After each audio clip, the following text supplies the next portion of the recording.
squiggles on a piece of paper on a map. Sure. Okay, shoot. What's this? Proper survey. I don't know. Something that marks the highs and lows, peaks and pits, places we've been. Spit it out. Places we get from. I wasn't paying attention. God, why else would one leave the glory of Main Street? How goes it, Hammerhead? No. That's why we travel as far as You! I know you see me! Better than sticking around a bunch of elderly people on the sword.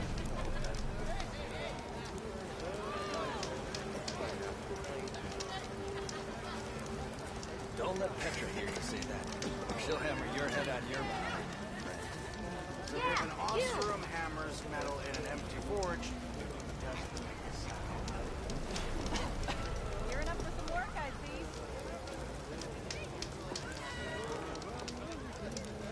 Hi, Dad! Anyone see where I put my drink? Anyone? Anyone?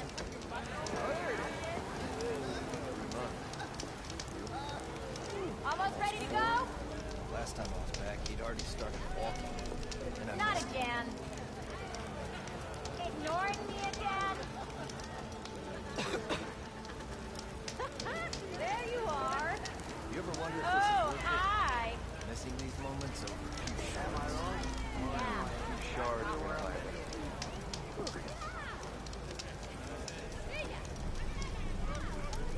You know what we need? Proper survey of the valley. Oh, hi. Laughing. We already got that. What? If you call a few squiggles on a piece of paper a map, sure. Okay, shoot. What's this? Proper survey. I don't know. Something that marks the highs and lows, peaks and pits, places we find. Hey, I thought you left by now. What?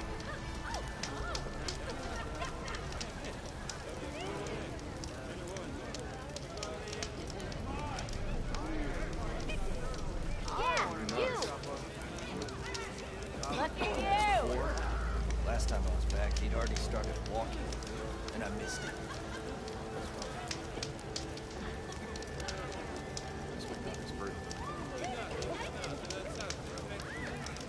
You ever wonder if this is worth it? Missing these moments over a few shards? Those few shards are gonna buy a better future. Almost ready to go? Yeah. Missy! Right back at ya. Boy, you're that Nora machine hunter. Nice to see you too.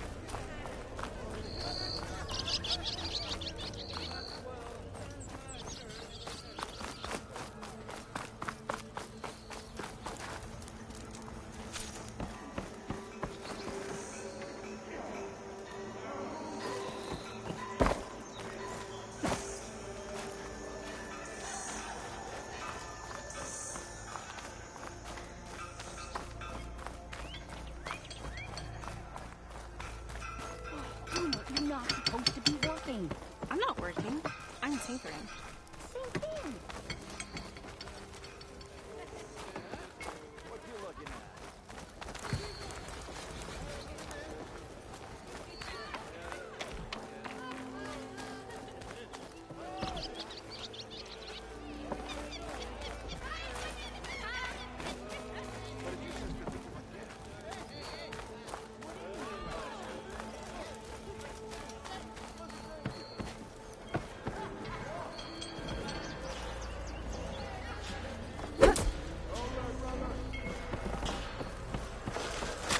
Got somewhere to be.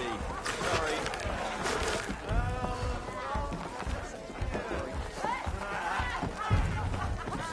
Finally, someone Hey, Mildef. Mildef. I took some of your stew last time I went into the wilds. Kept me going for a week. Felt like I could have put a strider in a sleeper hold. enjoy it while it lasts. Sounds like you're serving up some impressive provisions here.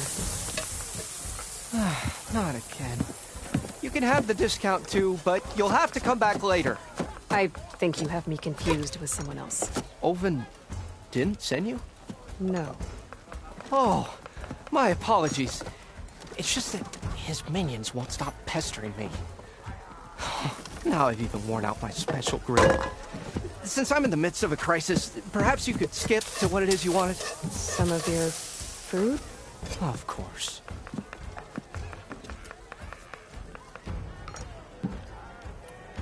Are Ulvin's people causing you problems? Oh, yeah. They constantly demand my best, but the equipment I need to make my signature dishes isn't built for batch cooking. And don't get me started on the Ulvin discount they feel so entitled to. And if you refuse? I make meals. No trouble. How did you end up in Chainscrape? Heard about a new and upcoming town at the edge of the frontier. Where there's a town, there's a tavern. I was in need of work. So I got myself out here and started cooking. Some of these people had never tasted proper boars and berries stew before. Anyway, next thing I knew, people kept coming back. Guess they liked my food. Or the ale.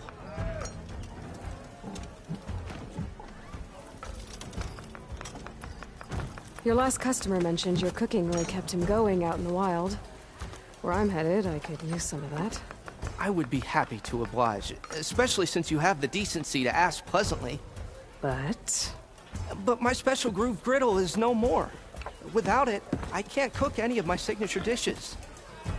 I hate to think what'll happen when I'm forced to refuse Ulvin or his goons. Even if I already had the right ingredients, there's nothing I can do. Unless you can source me a temporary replacement? what do you need? For the ingredients, a few pieces of decent wild meat, and I'd say a big handful of bitter leaf stems. That'll do. As for the griddle, a corrugated metal panel might suffice until I can have a new one forged. You'd likely find one in the scrounger pile, if you follow the river to the northeast. Don't worry, I'll clean it first. You'll have no issue finding boars and bitter leaf on your way. Assuming you're as much a hunter-gatherer as your clothing suggests. Thanks, Mildef. I'll keep an eye out. So that's what gratitude sounds like. And don't let anyone push you around, okay? If you say so.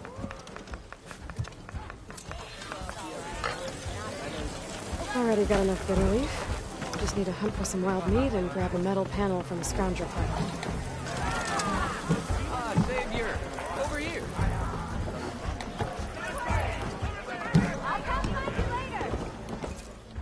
Savior, thank you for taking the time. And my condolences that you had to endure Ulvin's bloviating. I've dealt with worse. That sounds like he's really trying to put you over the barrel. The idea that the Karja purposely let bristlebacks into the Daunt, it's completely absurd. But the louder and longer he says it, the more support he'll get for his damned concession decree. How did the bristlebacks get into the Daunt? No one knows for sure. The first report of them came from west of the quarry. But unless they have wings I don't know about, I don't see how they could have come over the mountains. No other way in. The only way I know about is barren light. Look, if you can get to the bottom of this, I can offer a considerable bounty in return. Help me shut Ulvin up. What is this concession decree that Ulvin wants? He wants the Sundom to designate portions of the Daunt as Oseram holdings. Only the portions, mind you, that produce any value. Let me guess. Because he stands to profit somehow? Exactly. With the Daunt under Oseram law, he could secure more investment for their numerous ventures. He can't get those investments without the concession? No. Not while there's a chance the Sundom could revoke their access. Hence, why the concession is so important to him. And why blaming the Karja for the bristlebacks, no matter how absurd, works in his favor. How does blaming the Karja for the bristlebacks help Ulvin get his concession? Look around. This may be the Sundom, but chain scrape is all gears and rust and bad ale. Claiming that the Karja loosed the bristlebacks in order to intimidate Oseram laborers into obedience. Well, let's just say no one here has forgotten the atrocities of the Mad Sun King. And with the bristlebacks bringing work in the valley to a halt, Ulvund has plenty of time to pick at barely healed wounds. And if the Oseram refuse to work, unless the concession is signed, you won't have a choice. Correct. The reconstruction of Barren Light must continue.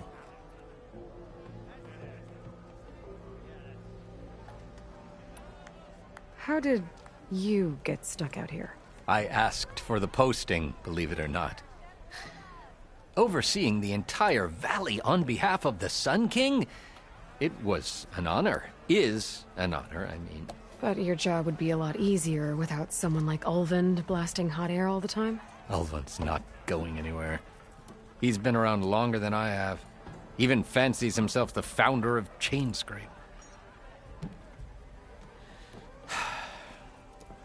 Now, I'll find a way to live with him.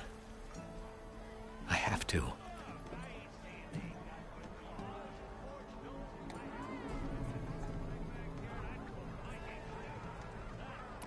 You said the bristlebacks were first spotted west of the quarry? Yes, according to one terrified laborer, said the ground trembled before they came charging down the hillside. He took off and ran all the way here. Good place to start looking, then. If you learn the truth, maybe Ulvund will stop blaming the Karja for every problem under the sun, and maybe then he'll actually focus on rebuilding Barren Light instead.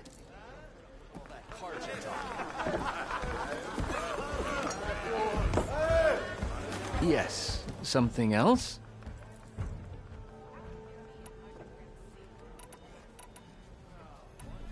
I need to go. Of course.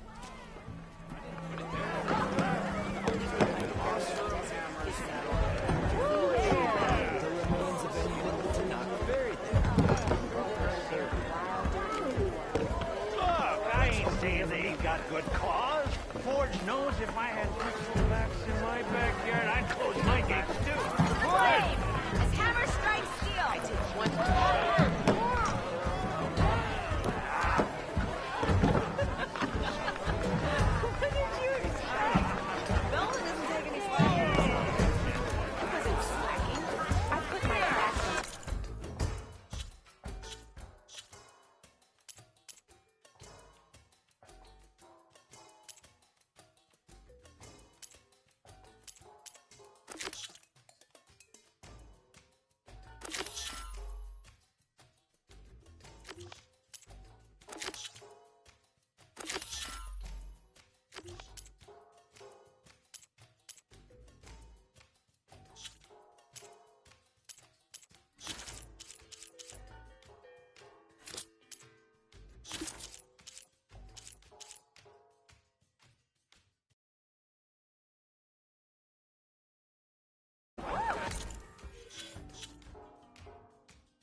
watch as I walk in a straightish line.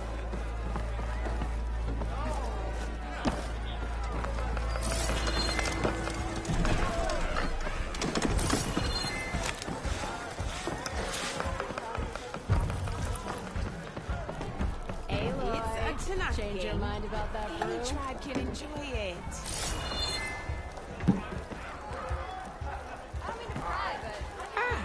Come to revel in some strike, sister? Let me set the board. I was just passing by. First timer, huh? Don't worry about it. I'll go easy on you. You got any pieces? No. Well, aren't you in luck then?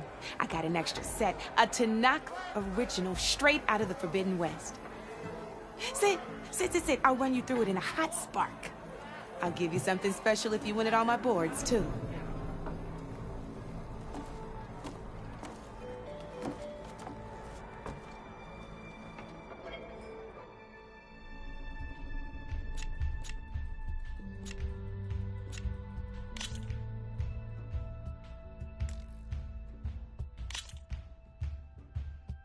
All right, let's start off simple.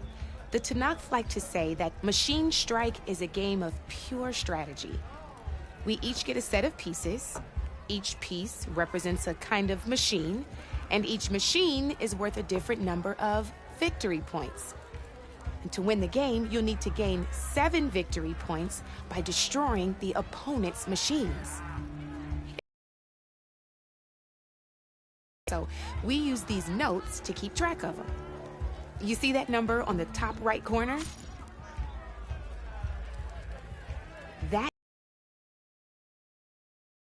That machine. Notes also tell you how far a piece can move, how powerful their attacks are, the distance they can strike from, and of course, their health.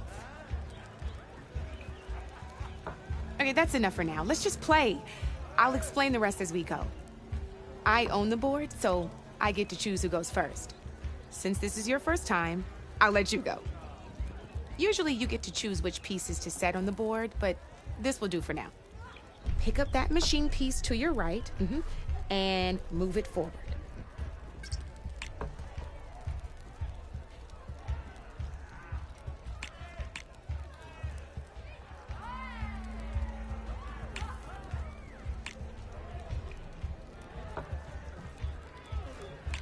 And remember, each machine can only move a certain distance. Take a look at your notes if you need a reminder. Easy enough, huh? Now, you get to move 2 machines each round, so go ahead and pick a second machine.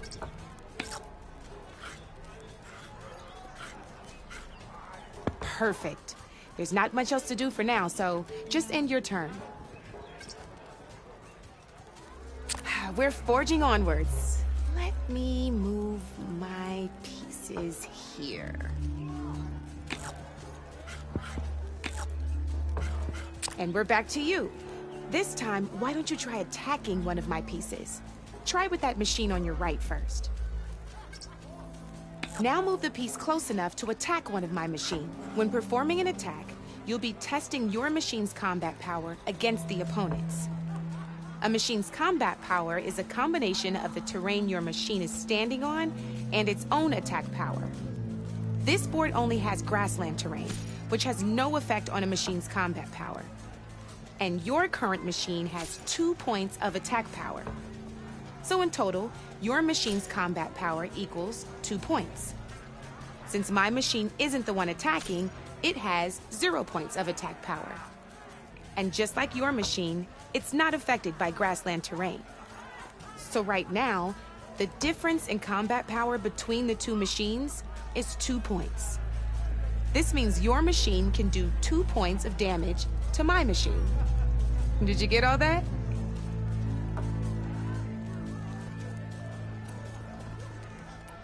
Knew you were a smart one. Finish up by attacking my machine. Not pulling any punches, huh? Now grab that second machine of yours. See See how your machine can't move close enough to attack mine? You can make your machine sprint. That lets it move one space further. Try it out. Downside to sprinting is that your machine can no longer attack. Now, some players like to take a risk and overcharge their machine in cases like this. Overcharging lets you attack after a sprint, but it will damage your machine's health by 2 points. So use at your own discretion. Let's try doing that now so you can see what I mean.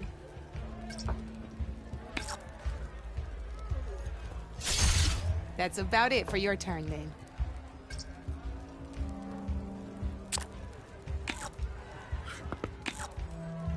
Now, I'll let you in on a neat trick. That machine of yours, the one closest to me, grab a hold of it. Same as in the wilds, machines have both armored points and weak points. You can see them marked on the pieces. Blue shows where their armor is thickest. Hit them there, and you'll do some damage, but not a lot. Now, red shows the machine's weak points. Hit those, and you'll deal a mighty blow. Here, let me show you. Rotate that piece so your machine faces mine. Now let that machine have it. Off the board she goes, and there's your first victory points. You don't have 7 of them yet, so let's keep going. Your machine attacked mine, but hasn't moved yet. Go ahead and move downwards towards my remaining piece. You've already attacked a machine and moved your piece. But if you overcharge your machine, you can attack a second time. And by the look of your machine's health, you'd be sacrificing your piece to defeat mine. But sometimes, that can be a good thing. Overcharge your machine to attack mine a second time, and I'll show you what I mean.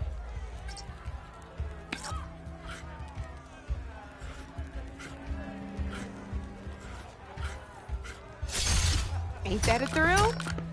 Now, because your machine was knocked out at the same time as mine, we both get the victory points our machines are worth. Good news is, since you're the one attacking, you're gonna receive your victory points before I do. Which means you can reach the coveted 7 victory points first. That's why sometimes losing a piece can be the best way to end a game in your favor. Now, you'll notice you didn't get quite up to 7 victory points this time, but you did destroy all my pieces. That means you're the winner! That wasn't so hard, was it? Just remember to always check for the best terrain to attack from. You'd be surprised the advantage you can gain over an opponent like that.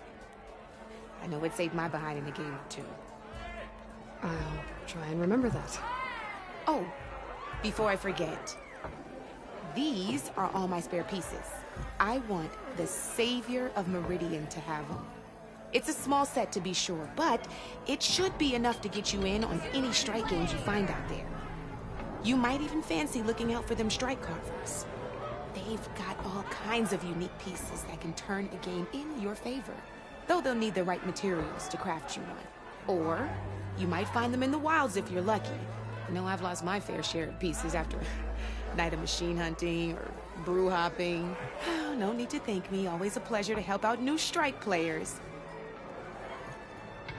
Now, if you feel like playing a real game, I've got plenty of other boards. I could even teach you a few more tricks if you're up for it. Thanks. I'll think about it.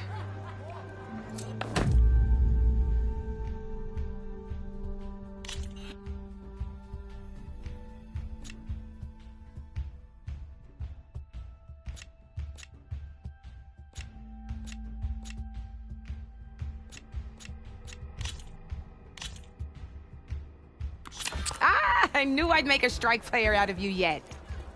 How about this time I tell you how to use a board's terrain to your advantage? This one's got all the different terrains you can encounter in a game of Strike. Knowing when and how to use them can mean the difference between victory and defeat. Terrain mainly affects your machine's combat power.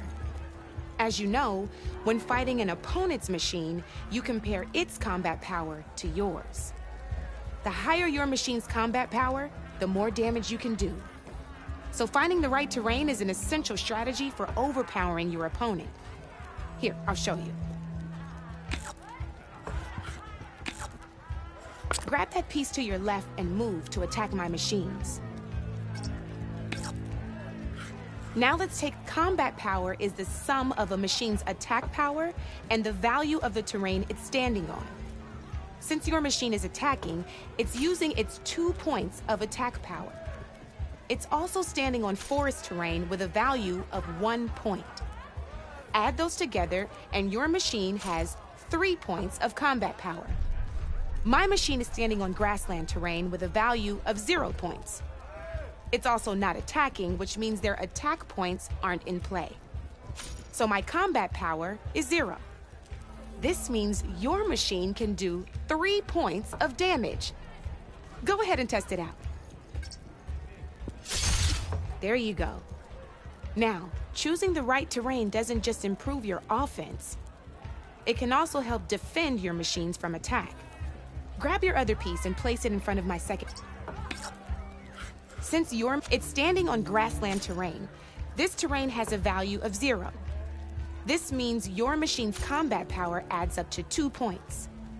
My machine can't use their attack powers since they're defending their position. But they have the higher ground. They're standing on forest terrain, which is worth 1 point. This means my combat power adds up to 1 point. Now, the front of my machine is colored blue.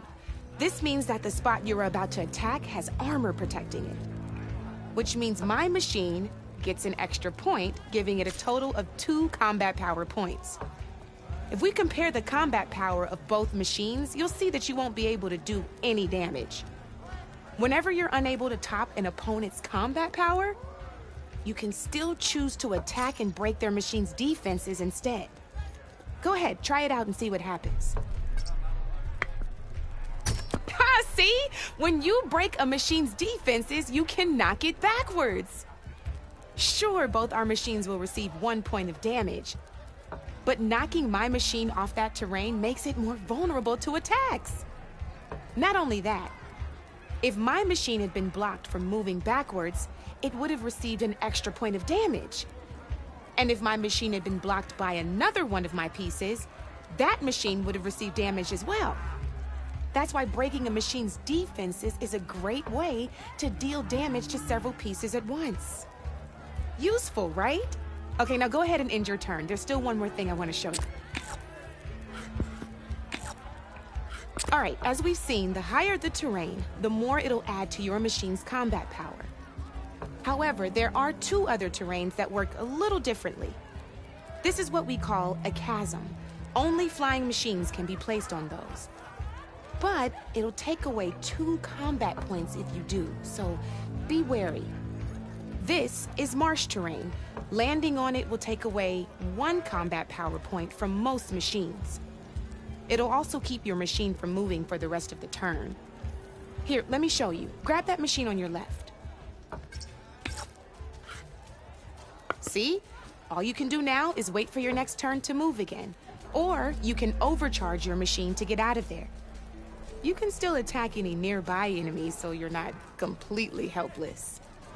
Well, I think that's enough yammering from me for now.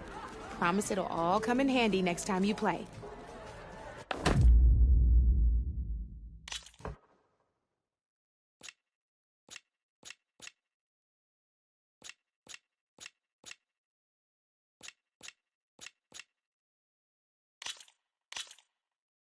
Here for more tips? Why don't I tell you a bit more about the pieces we used to play? In a normal game, you get to choose which machines you place on the board. Each one is worth a certain number of setup points, and you can spend up to 10 assembling your army. Knowing what each machine brings to the game and building an army that matches your strategy is the key to becoming a machine strike master. When assembling your army, there are a few things to keep in mind. First and foremost, you can never have more than 4 of the same machine on the board at the same time. With that in mind, most players would choose machines based on how far they can move or how much attack power they have. But a real strike player will be looking at a machine's type and skills. Let's take a quick look, shall we? Pick up that machine on your left. All right, let's talk about the different ways in which a machine attacks its opponents. In other words, its machine type. If you look at your notes, you'll see this machine here is a melee type. You can also tell by the shape of the base the piece stands on. A melee type machine attacks the first enemy within range, and no one else. We've seen this plenty of times, so just move that piece forward so I can show you some more stuff.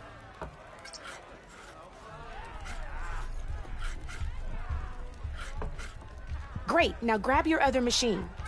Looks like we've got ourselves a gunner type machine here.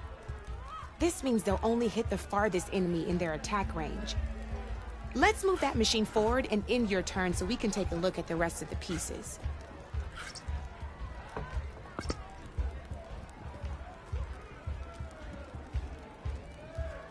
Let's go with this piece first. This is a ram-type machine. Attack an enemy with it, and it'll push the piece backwards. Like this.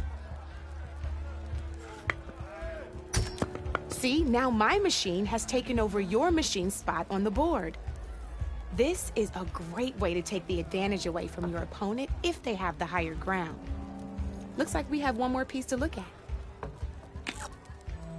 Now this is a beauty of a piece, a dash-type machine.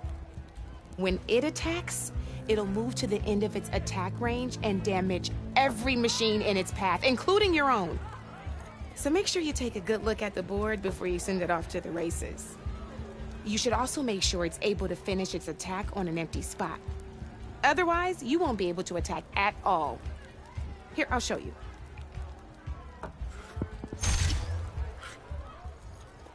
Look, it even rotated your piece.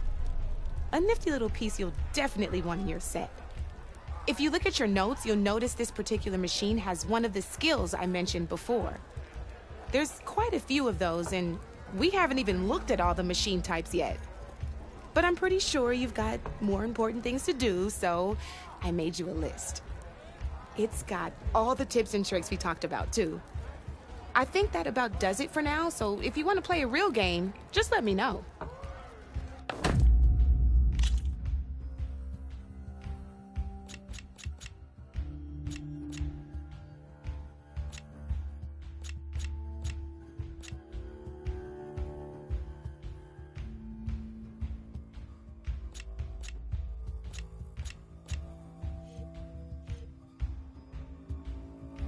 Don't be a stranger.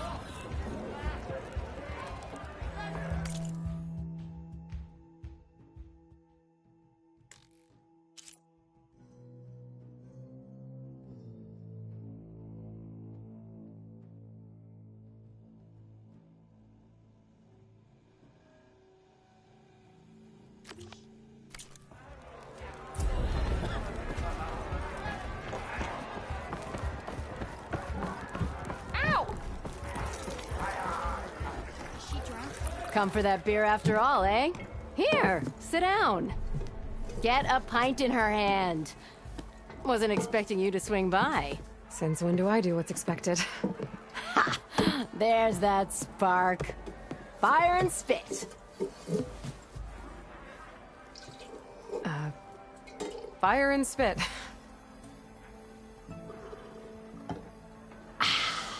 That's a blast from the bellows. Won't fix the forge, but at least I can forget about my troubles for a while. Like what? Take your pick. We got bodies to bury from the bristlebacks, the work stoppage, Olvin grating the gears about his concession decree. Hey! Weapons off the table! Ah, don't listen to me. Nothing a cold brew and knocking some heads together can't fix eventually.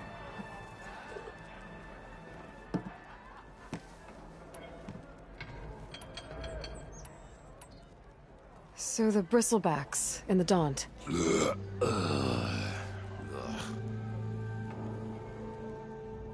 Where did they come from? That's the thing. No one rightly knows. They just showed up one day, rampaging around the valley like they exploded out of a forge. Lost some good people. But I heard talk of some vanguards trying to take them down. Did they come through here? Stopped by briefly for supplies. Olvind was none too pleased. Won't be able to crank it to his advantage once the bristlebacks are gone. But how could Bristlebacks and the Daunt help Ulvund? 2 words. Concession decree.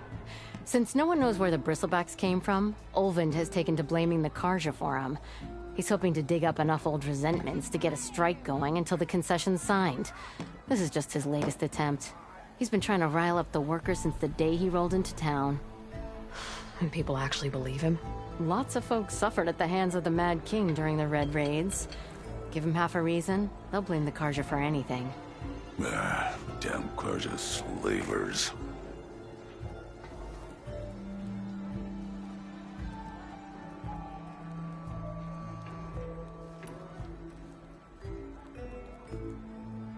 I thought you'd be back in Freeheap. Well, after the big battle at Meridian, I went back, but realized it was running smooth. Didn't need me. Heard about the rebuilding out at Barren Light. Figured they could use another hammer. Been scraping by ever since. You could always leave. And go back east? Nah. I ain't one to leave a lit forge. Besides, someone's gotta be a squeaky wheel for the workers around here.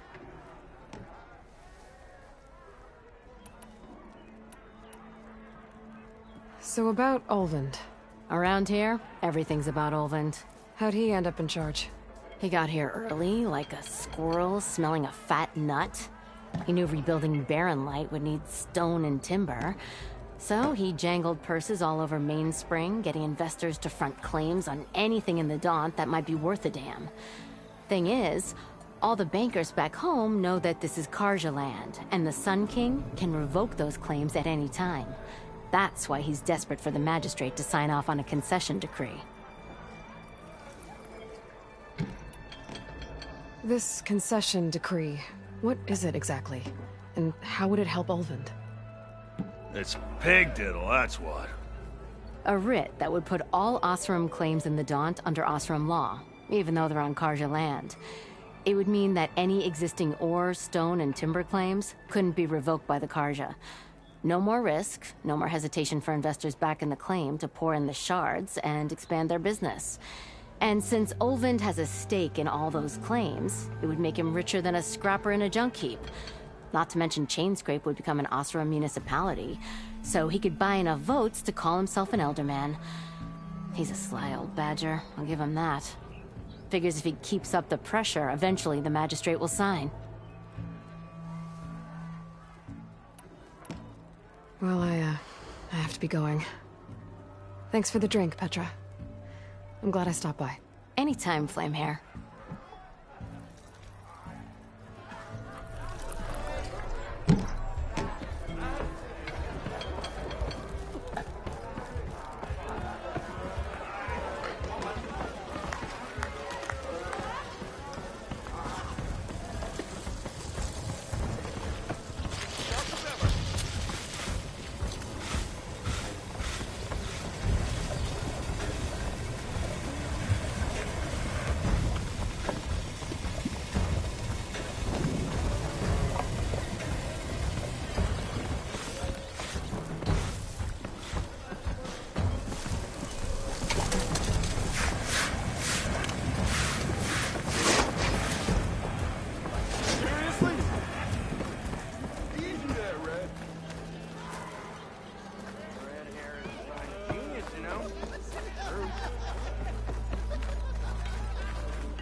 Why don't you bring that phony ass of yours over here and say that again? Don't they?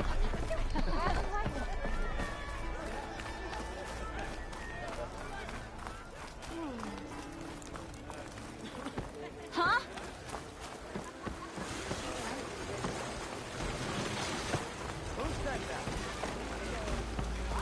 Whoa!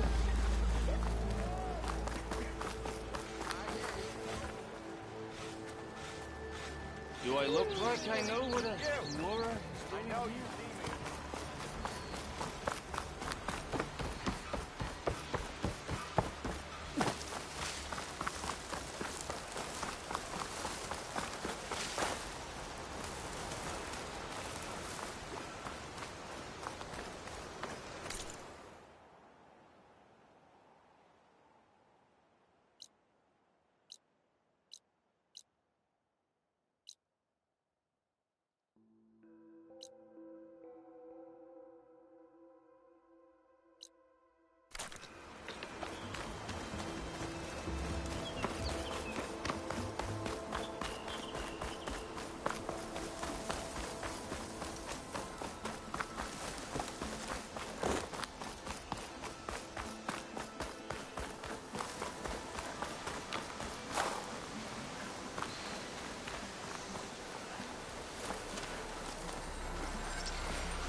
limestone. It's green like glaze, but it's hard and shiny. I wonder if merchants would be interested.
There.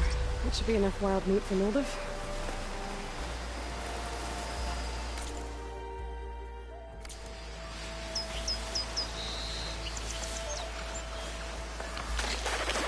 It's about to get loud.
That should be enough wild meat for Mildev.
Mildev said I could find a metal panel in one of their scrap piles.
Scroungers.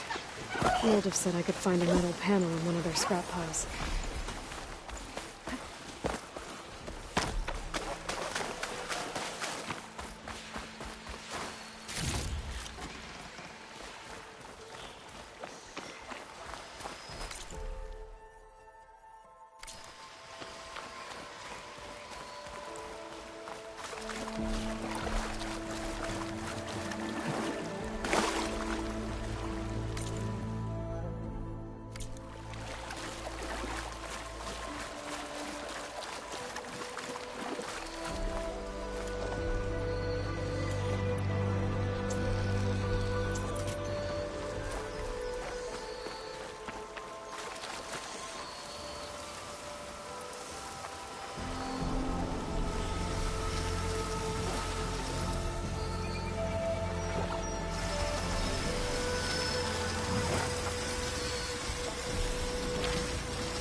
think I have everything I need for Mildef?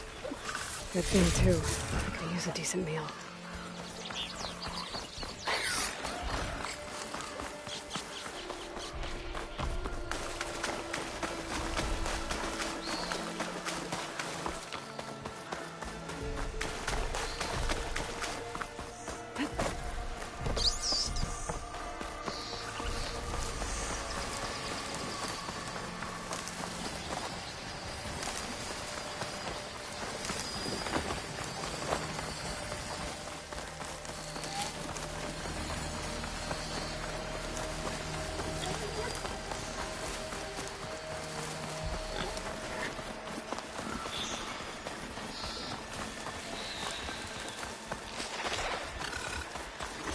Machine's on to me.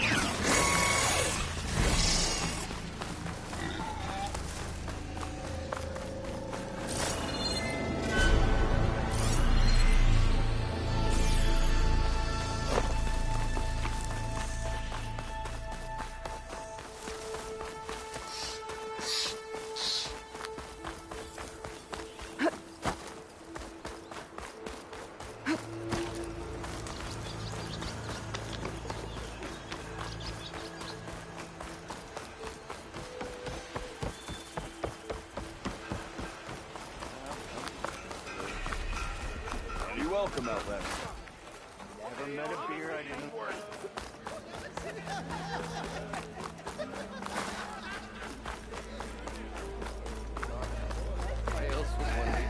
How goes it, Hammerhead? Nothing interesting. That's where we traveled.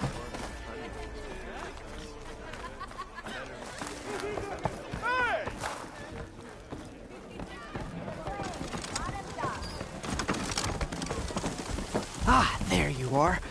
I happen to receive another visit from Olvin himself. He was pushy, but I stood my ground. And dare I say it, I even got my own back. Yes, I did. I'm listening. When I made his meal, I used 3 pinches of salt. Instead of 2. Each journey begins with a single step, I guess. I think I have everything you asked for. Then just as you have inspired me, let us see if I can return the favor. Time to cook.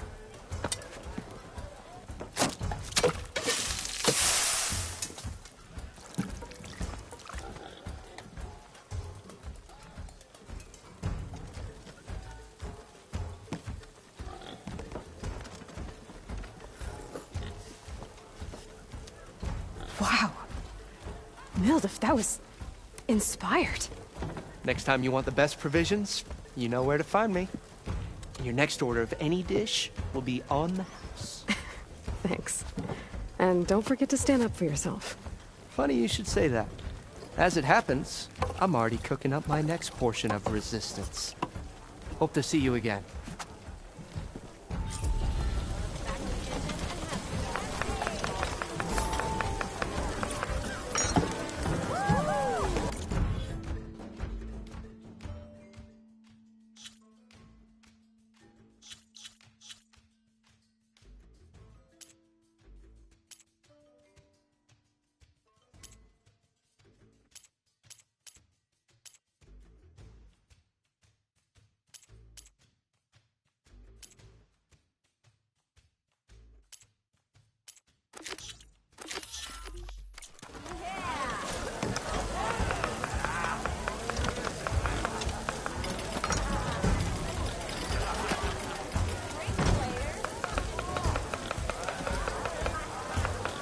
Now all you're missing is a flagon of ale.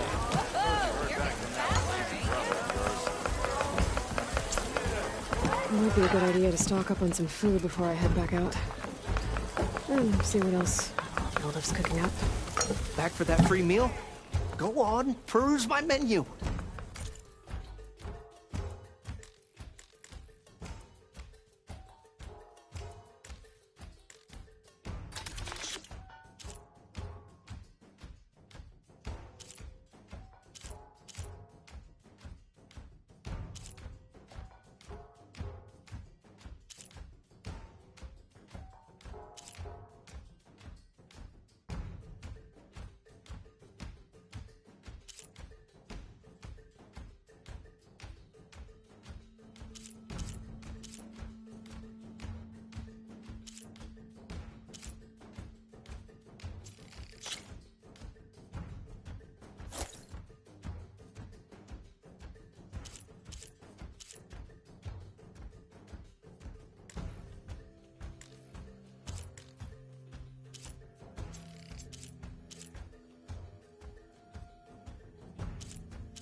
good with that bow?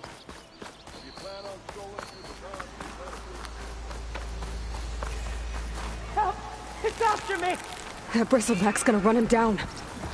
Get to safety! Thank the Forge you were here. Get inside until it's safe. Don't have to tell me.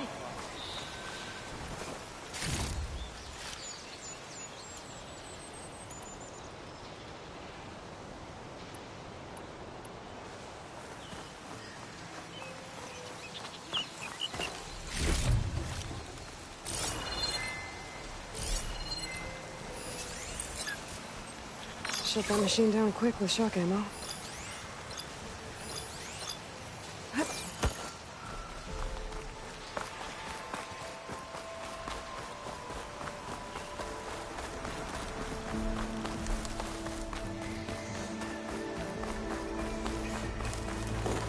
Looks like some sort of quarry. Hey girl, stay back. It's too dangerous.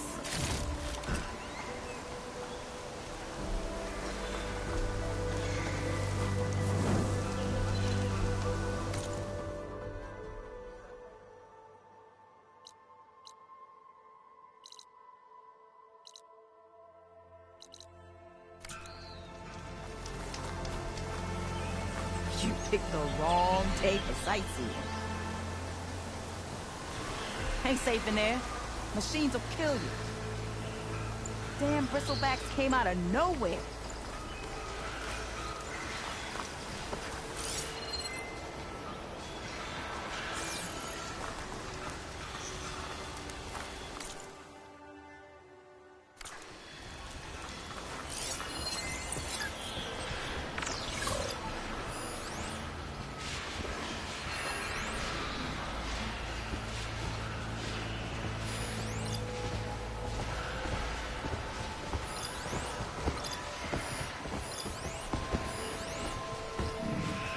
And it's full of bristlebacks.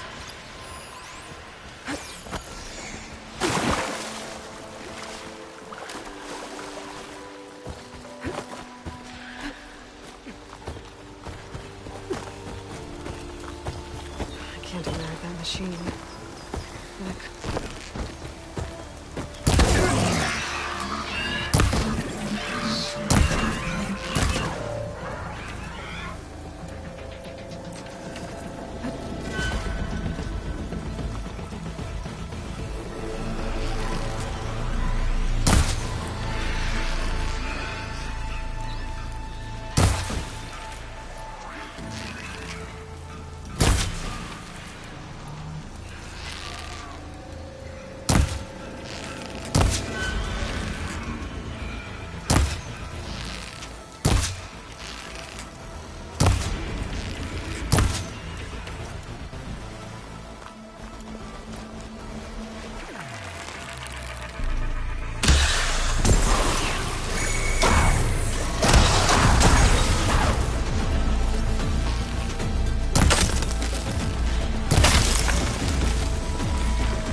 It's a damn mess in there.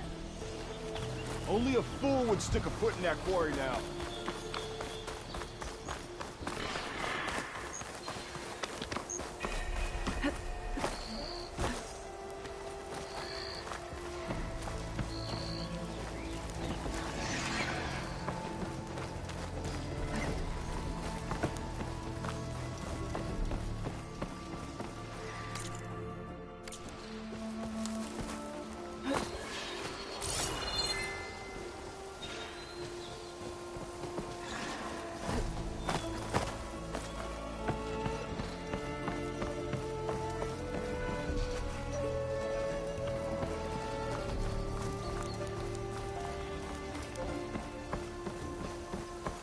Javad said the bristlebacks were first spotted west of the quarry.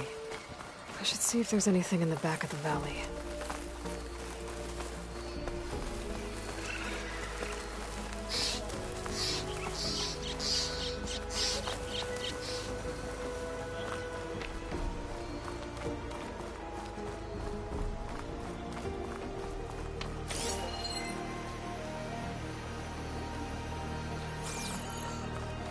Dead bristleback by the falls. Gotta check it out.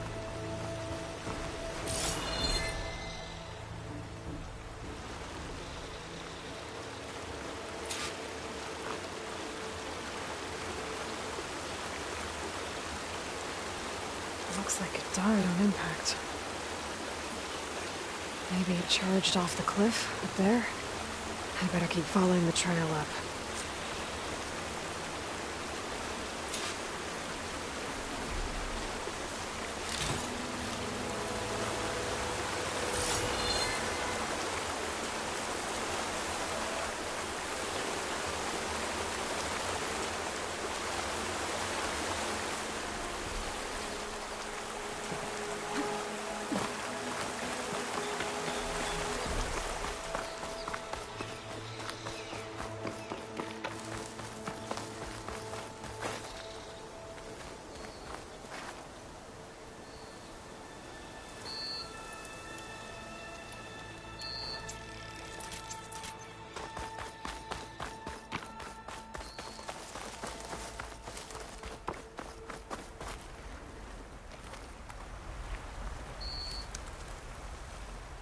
Dead machines. And a trap. Looks like someone's been trying to keep this trail clear.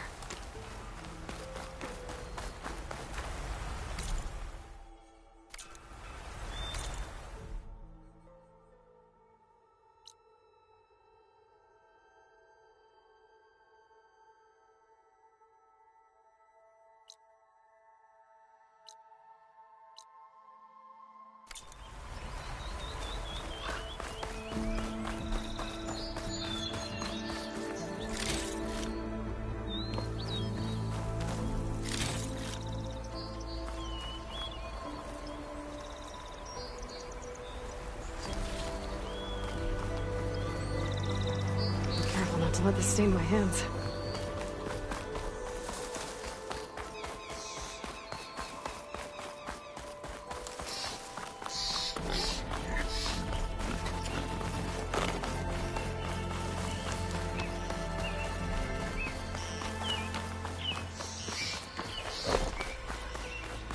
An old mine.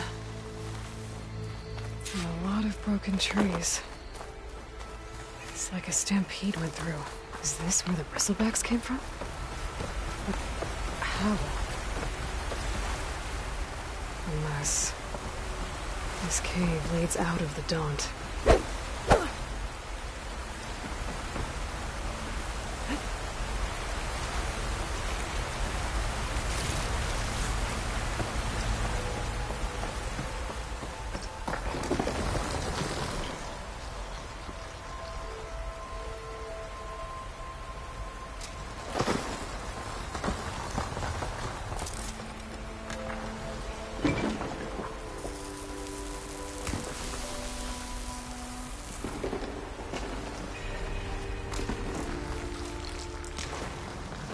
Okay, let's see where this leads.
Looks recent.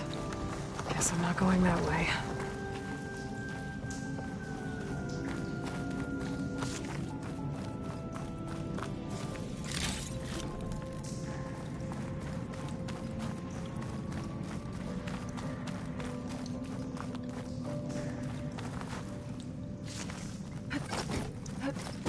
There's smoke from deeper in the mine. An explosion?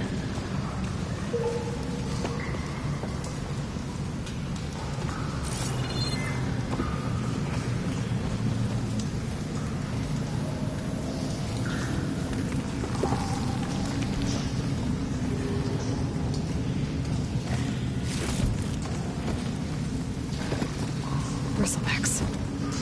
So they did come through here. They must have gotten trapped. I'm gonna have to take them out before I can look around.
It's down!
take a look at where the smoke's coming from.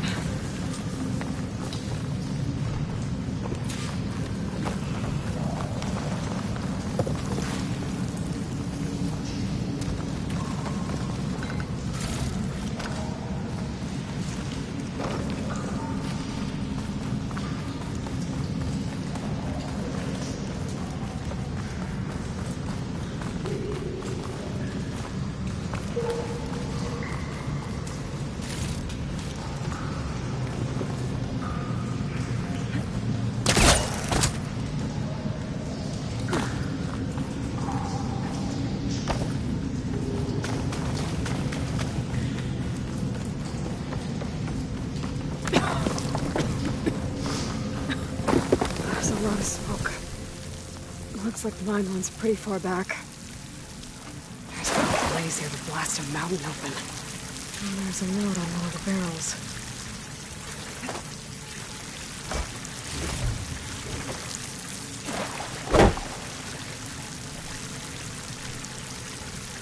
So it's addressed to Olvin. Looks like this mine was supposed to be shut down. Olvin must have gotten greedy. Kept blasting deeper into the mountain. I should let Javad know what I found.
So Olvin was secretly blasting in the mine, trying to squeeze it for all it's worth.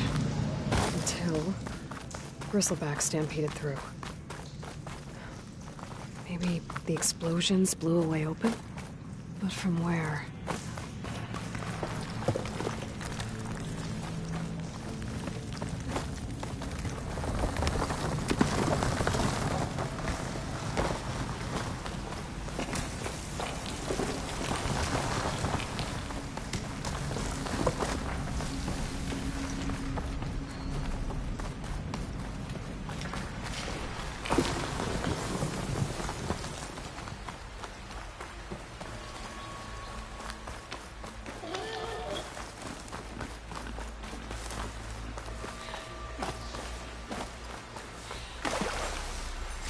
Maybe I can trade this green shine.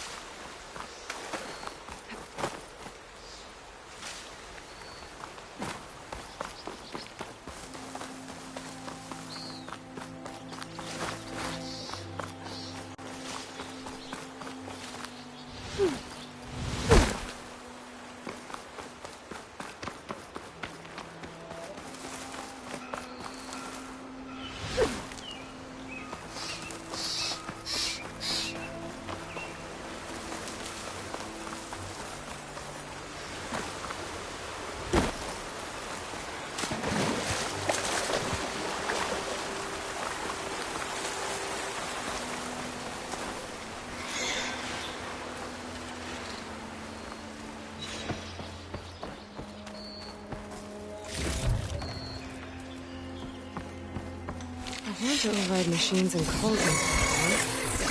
I wonder if there are any out here.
killed. Get out of there.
Be welcome, Elven.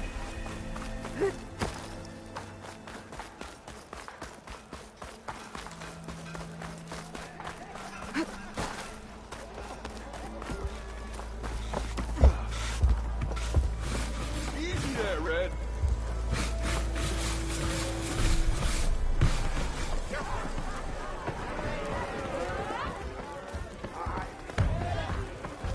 Savior, what news do you bring? Picked up the bristleback trail by the quarry.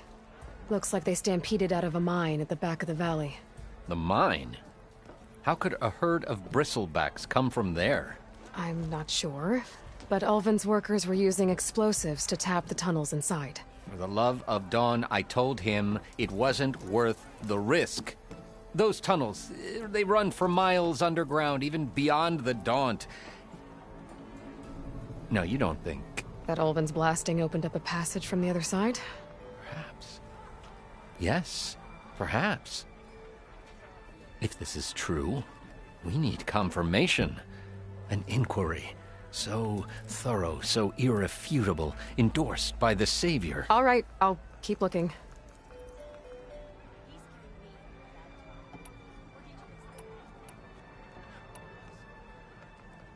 How does blaming the Karja for the bristlebacks help Ulvin get his concession? Look around.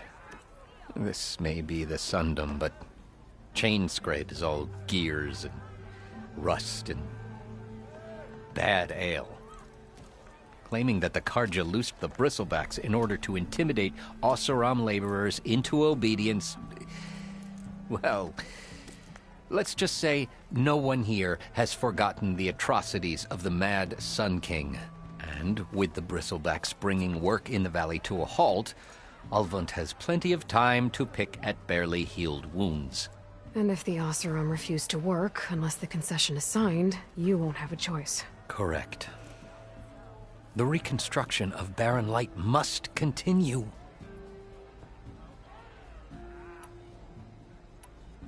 How did you get stuck out here? I asked for the posting, believe it or not. Overseeing the entire valley on behalf of the Sun King? It was an honor. Is an honor, I mean. But your job would be a lot easier without someone like Ulvund blasting hot air all the time? Ulvund's not going anywhere. He's been around longer than I have. Even fancies himself the founder of Chainscrape.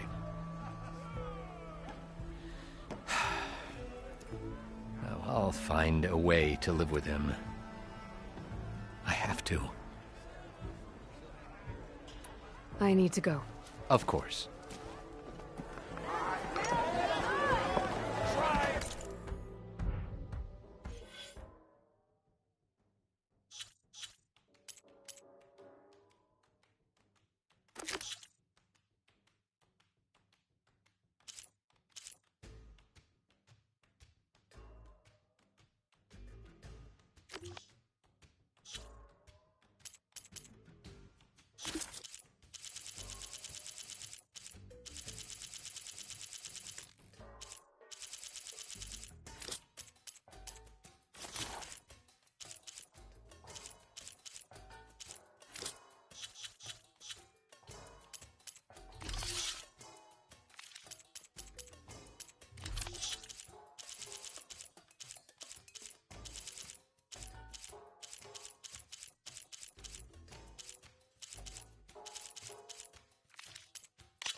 If I'm gonna find out where the bristlebacks came from, I need to head further west. Another reason to get the embassy going?